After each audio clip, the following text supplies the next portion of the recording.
হাই বন্ধুবৰ, আজি মই আপোনালোকক দেখুৱাম অসমৰ এক সম্ভাৱ্যপূৰ্ণ আৰু লাভজনক ফলৰ খেতি।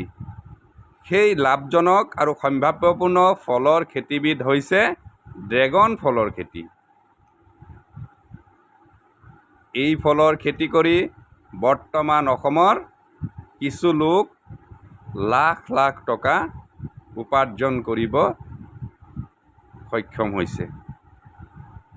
এই ফলৰ খেতি কৰাত প্ৰথমে 2-3টা পুলি ৰুই দিয়া হয় আৰু পুলি ৰোৱা ঠাইৰ কাষতে পকী খুঁটি লগাই দিয়া হয়।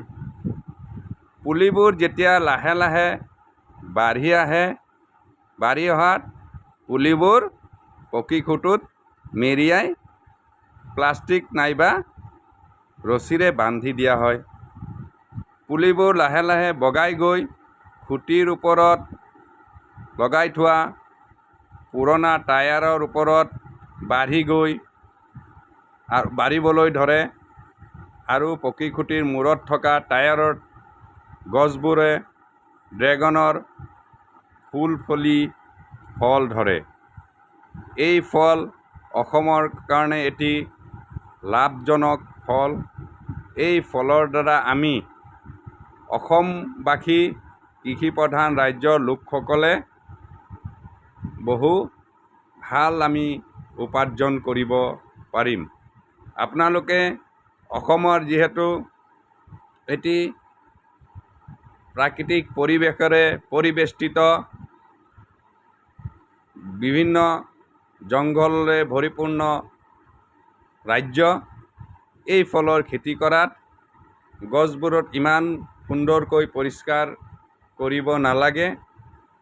গছবোৰ ৰুই দিয়াৰ পাছত লাহে লাহে সেই চাফ চিকুণ নকৰা ঠাইতে গছবোৰ বাঢ়িবলৈ ধৰে আৰু বাঢ়ি গৈ সেই গছত ফুল ফুলি ফল ধৰে আৰু সেই ফল পুৰঠ হৈ এটি ভাল বা লাভজনক ফললৈ পৰিৱৰ্তন হয়। সেই ফল আমি খাব পাৰোঁ নাইবা জুচ বনায়ো আমি পৰিৱেশন কৰিব পাৰোঁ। সেয়েহে আমি অসমবাসী ৰাইজে এই ড্ৰেগন ফলৰ খেতি কৰি আমি অধিক লাভ বা মুনাফা অৰ্জন কৰিব পাৰিম।